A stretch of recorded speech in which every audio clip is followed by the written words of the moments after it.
বড় লোকে হইতাছে, এমনি দেশ চললে সবাই তো না খেয়ে মরবো। হালার ঘরে হাল্লা 1974 সালের পর থেকে এখন পর্যন্ত কেউ না খায় মরছে? তুই তোর নিজের বুকে হাত দিয়ে কইতে পারবি এখন পর্যন্ত কোনো একবেলা না খায় রইছস? হালার ঘরে হালা 3 বেলা তো ভাত খাসি, লগে আবার বিকালের নাস্তাও মারা। আর যে কস জিনিসপত্রে খালি দাম বাড়তাছে, খামু কেমনে? জিনিসপত্রের দাম বাড়লে খাস কে, কিনস কে? বুঝে আমারে? তাহলে কি আপনি বলতে চাচ্ছেন সাধারণ মানুষ না খেয়ে থাকবে? এনে আপনি আবার সাধারণ মানুষ কই পেলেন? এনে তো সবাই অসাধারণ, আমরা সবাই বাংলাদেশি, আমরা সবাই এক।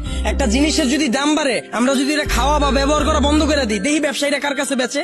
যখনই আমরা খবর পাই কালকে থেকে পেঁয়াজের কেজি 20 টাকা বেড়ে যাবো, ওই দিনে যাই আমরা দোকানে ভিড় করে লাই। তো দোকানদাররা তো আমরা বুঝেই দিতাছি পেঁয়াজের কেজি 20 টাকা হোক আর 2 লাখ টাকা হোক, আমরা কি না খামুই। যেটা মার্কেটে চাহিদা বেশি থাকবে ওটার দাম তো বাড়বে। আমরা যদি সিদ্ধান্ত লই আমরা খামু না, ব্যবসায়ীরা বেচবো কার কাছে? আর পৃথিবীর যখন জন্ম হয়েছিল তখন কি এত খাওয়ান দাওয়া ছিল? তখন কি এত বার্গার ছিল, পিজা ছিল? তখন কি মুরগির কালাবুনা ছিল? কে মানুষ শাক পাতা খায় বাচ্চা রইছে না? আর সরকারের দোষ দিয়া লাভ কি? আমরা জনগণ নিজেরাই তো চুতিয়া। একটা জিনিসের দাম বাড়লে আমরা ফ্রিজ ভরা শুরু করে দিই, ফ্রিজ ভরা বন্ধ করলে এমনি সবকিছু ঠিক হয়ে যায়।